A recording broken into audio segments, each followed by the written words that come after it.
Good morning, folks. Everything new under the sun. I'm going to do something a little bit different today and tell you that the end of the world is going to happen on December 28th. Is that what actually happens? This website is endtimesand2019.webs.com. Now, this guy apparently has been predicting the end of the world, and he predicted it a couple of times and has been incorrect. We're going to take a look at some of the signs, specifically that precede the 7-year tribulation. And so this is a guy that he's matching up Bible prophecy to the Mayan calendar. Let me read a bit of this so you get an idea of where this particular person is coming from and the interesting dates that he puts out there. The basic premise of End Times 2019, he wrote a book, is that many ancient sources, especially the Bible, he says, gave us detailed warnings of the end of the world in their books. Myths and monuments, their clearest clues are astronomical. They describe how the night sky looked in their vision of the end of the world. With modern astronomical software, we can search future dates for a match, it says. Clues from the Egyptians, the Maya, and especially biblical prophets all lead us to December 2019. So what month are we in? We're in the month of December 2019. He thinks the end of the world is this month. And we'll look at a couple of dates, he says, and then we'll look at what the scriptures say about it. It says, the Maya point us, remember the whole Maya thing for 2012 is the end of an era. It says the Maya points us to late December 2012 and December 2019. But Isaiah, Daniel, Haggai, Matthew, John, and other Bible prophets point to several specific days. Most important are, and so this is where he lists out several days here. December 21st, he says, when the 7 years end and the week of the heavenly wedding begins. So that's December 21st coming up, a couple of weeks here. December 26th, when the bride receives the ring from the bridegroom. December 28th, 2019, the wedding ends on Judgment Day with a pole shift that will create a new heaven and a new earth. Now, so this is where he's coming from. This is why he says that December is the end of the world, and he says, well, the rest of the article goes into, well, isn't there supposed to be a peace covenant with many, etc.? And he goes into saying that the Unbreakable alliance brought forth by Obama, put in place by Obama, was the covenant of many peoples, covenant of the peoples, etc. The problem is, he thinks the 7-year period ends then, and I don't think that's the case at all. And we'll look at some of the reasons why. There's various things that have to happen before the 7-year tribulation even starts. One of them is the revealing of the Antichrist, because the Antichrist, at the midpoint of the tribulation, sits on the throne in the third temple. None of that which has happened.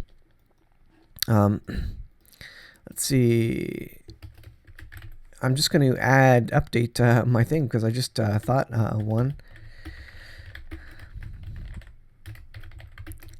Let me just update this here. I'm going to show you, I'm kind of adding to my keynote presentation the timeline of the return of the Lord. So let's look at that and let's see what the scriptures say about the last days, and specifically, are we at the end of 7 years? I don't think the 7 years have even started. Many people believe the 7 years have started. We're at the midpoint, etc. I don't think the 7 years actually starts until 2021, because I think the end of time, the end of 6,000 years, is actually 2028, and there's various reasons for that. And I wonder if I can go to my timeline here. So let's pull up the keynote presentation. Will this come up? Yes, it will. All right, here's my keynote presentation. This is the kind of not random, but this is the base outline for the timeline of the end of the world, as I see it, and many other actually see it in a similar way. Now, none of this is for sure. I'm not God. I don't know everything. Could there be another couple of years? Could this be out 10, 15 years? Well, maybe. I don't see how we go on, certainly for another 20 or 30 years. I don't think it's possible, but look at this. So at the creation of the world, year 0, year 1, whatever you want to call that, scholars believe that happened about 4004 years BC, or before the start of the Gregorian calendar. Now the Gregorian calendar supposedly was based off the birth of Christ, but most scholars, again, believe that in fact Christ was actually born 3, 4, 5 years prior to year one of the Gregorian calendar. So we have the first arrow here. This is where the Gregorian starts. And so we're in the year 2019. That's 2019 years after year one of the Gregorian, after the start of the Gregorian calendar. And Jesus was born a couple of years before that. Now, Jesus was crucified on or near the year 28 of the Gregorian calendar. Why?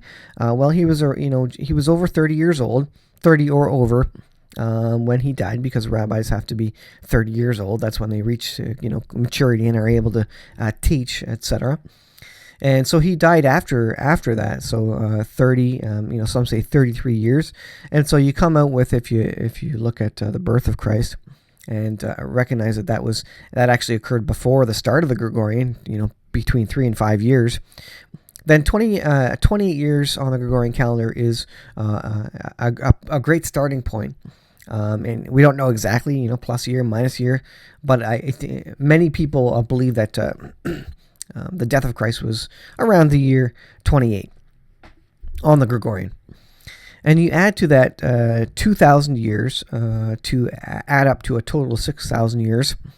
And 6,000 years is the culmination of humanity on this earth. And that comes to about the year 2028. Now, it couldn't have happened before, the end of 6,000 years couldn't have happened before this time, because we're still here, right? We didn't go through the 7-year tribulation. We didn't go through the abomination of desolation with the third temple. The third temple hasn't been rebuilt yet. One sign that we know for sure says that we're in those very, very, very last days is that Israel has become a nation again. That's one of the biggest prophecies to be fulfilled, and that happened in 1948. So here we are. We're at the end, nearing the end of 6,000 years of humanity on this planet. And if there's a 7-year period at the midpoint, which the abomination of desolation happens, and that period is 7 years, like most scholars agree, you come off the year 2028, and that leaves us with 2021. And I think this is a more reasonable estimate as to when the 7-year period starts. And if you look at world events, the wars, rumors of wars, the things that are continuing, setting us up for all the great prophetic pillars in the last days. Let me go to my pillars of Bible prophecy. Here are the pillars that I put together. What does Matthew 24 speak of? Well, earthquakes, economic collapse, war, famine, pestilence, seas and waves roaring. You could also, if you're on the left, you might label that quote-unquote climate change, seas and the waves roaring. There you go. Signs in the heavens. And, of course, the third temple. The third temple is a major component of the 7-year period in end-time Bible prophecy, because the Antichrist, who is revealed at the start of the 7-year period, causes the abomination of desolation, where he actually sits on the throne in the third temple, causes the sacrifices to cease that the Bible says are going to start again, and that happens at the midpoint of the 7-year period. So that hasn't happened yet. So if the 7-year period actually ends, this December, then where exactly are all these events that were supposed to happen in the 7-year tribulation? Not only that, there's events that were supposed to happen prior to the 7-year tribulation. So where's all the events that happened prior to and then during? And this, doesn't really say much about that. So I want to go through what is supposed to happen prior to that 7-year period. So I wrote down, I added a slide to my keynote about the list of things, and I'm sure I'll add to this. I'm sure you're going to think of several more, but I just put this together quickly. I thought it would be interesting to look at. Is there a list of items that we can say has to happen prior to the 7-year tribulation, so that we will know when the 7-year period starts? We know that it can start because all these previous prophecies have occurred. So let's take a look at them.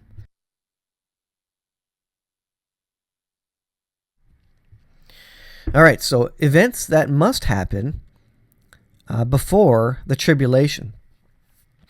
So, and this is in no particular order, but of course the first one is already done. Israel becomes a nation, spectacularly, miraculously. In 1948, they became a nation in one day, a culture, a people that had not had a country for 2,000 years. They became a nation in 1948 in one day. So that is done. We can check that off the list. That is done. Israel, the Jewish people are in the land, and many people, think that they are not the real Jews, etc., etc. Regardless, I think the majority of scholars agree that the Jews are in the land, and that was a prediction in the Bible, and that is done. Number 2, Isaiah 17. I think the Isaiah 17. I don't see any fit for it in the 7-year period. I think it's a trigger point, and it really sets the world up to want a world leader and want world peace. So Isaiah 17, the destruction of Damascus, and this is, I believe, the trigger point for Ezekiel 38, where Israel goes in, and they're talking about this right now. They're talking about preemptively striking Iran, and Iran has major buildup of army and weapons, and they are marching towards a nuclear weapon. There's the EU came out and said, yes, Iran is developing nuclear capable missiles. So let me pull this one up here real briefly. Iran developing nuclear capable missiles. This is from BBC.com. European powers warn UN. 3 European powers warned UN that Iran is developing this, and they said they're in violation of a Security Council resolution. Such activity is inconsistent with a resolution endorsing the 2015 nuclear deal. Iran has denied the allegation. Foreign Minister Mohammad Javad Zarif said in a letter, was a desperate falsehood put out by European powers to cover up their miserable incompetence in fulfilling a bare minimum of their obligations under the nuclear deal.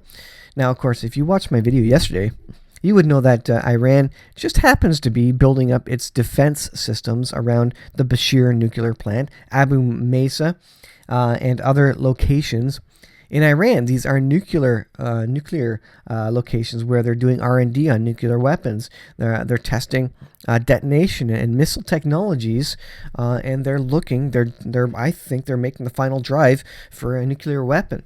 And Israel thinks that as well, and now the EU thinks they are marching towards this. Is the EU wrong? Well, if Israel came out and said it, no one would believe them. But the EU is now warning the UN, and this is the talk today, December 6th, at the Security Council. This is what's happening. So are we marching towards a preemptive strike by Israel and Isaiah 17 fulfillment? I absolutely believe we are. And then I believe that is the final hook in the jaw. Remember, they're hooks plural. The Bible describes in Ezekiel 38 pulling the alliance of Gog and Magog down on Israel.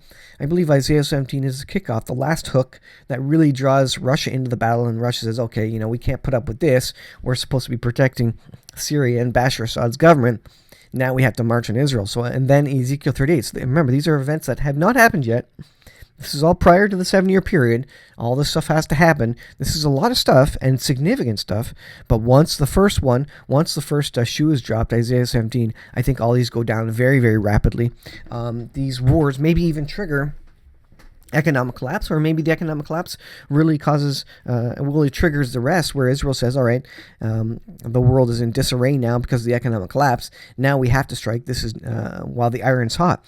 And while Iran is building up defense systems against Bashir, while Iran is pushed into a corner, backed into a corner economically by the U.S., now is the time to strike. Now is the time for Israel to do it, because S-400 defense systems have been effectively turned out by Russia, almost opening the door to a preemptive strike.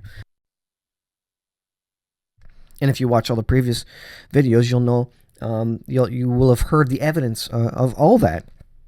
So there's no time like now. And so you got to say, well, when are they going to do it?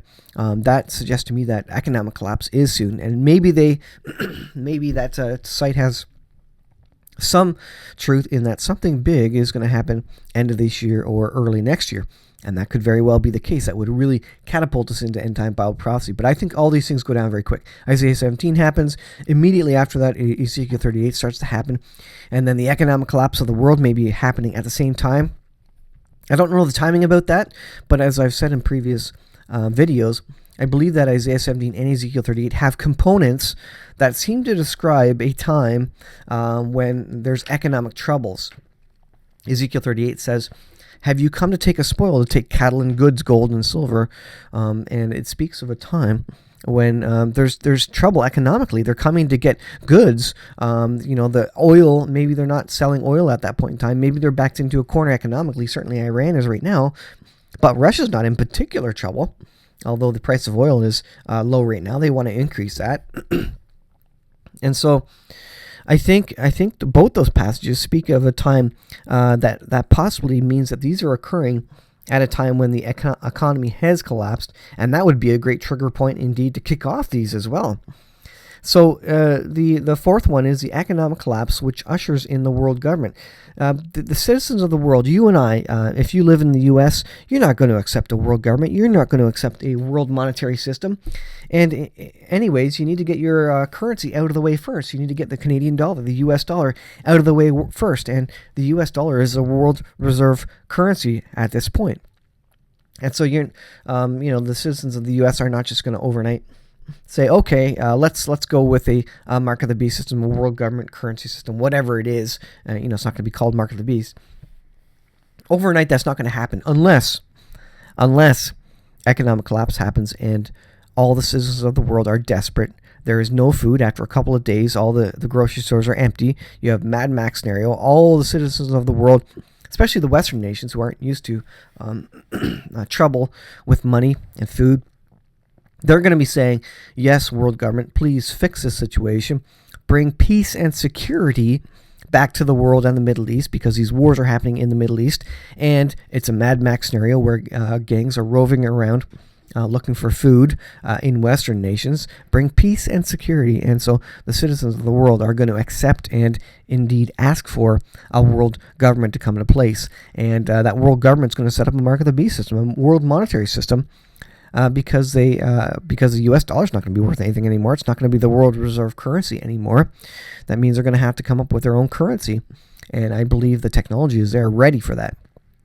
The other thing that happens before the 7-year period, or at the same time it starts, is the Antichrist. I think the Antichrist has to appear just prior to, because he's going to be the one that brings the peace covenant and brings apparent peace and security to the world.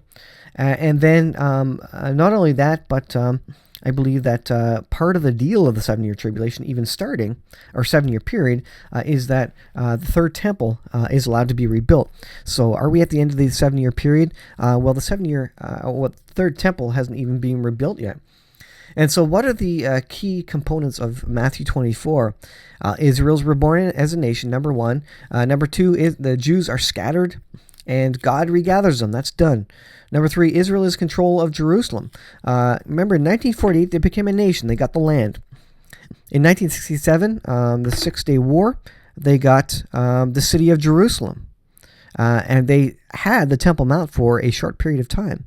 The third and final one is going to be, and this is yet to come, the actual acquisition of the Temple Mount, and that's the third one. And you can see how it's focusing in from the land. They got the land, then they got the city. Third and final, they're going to get the Temple Mount, and that's coming. Number four, Israel's a wasteland, but God restores it. And all the verses are mentioned there where it speaks of this. Number six, apostasy and false teachers. Number five, Hebrew language will return. That's happened. Number seven, people will be boastful, proud, pleasure seekers, scoffers. Certainly in this day and age, no one cares about truth. Everybody only cares about their own happiness and what they're doing. Selfishness abounds. Number eight, wars, rumors of wars. And this is out of Matthew 24, which says the end is not yet. So we're going to see wars, rumors of wars before the end.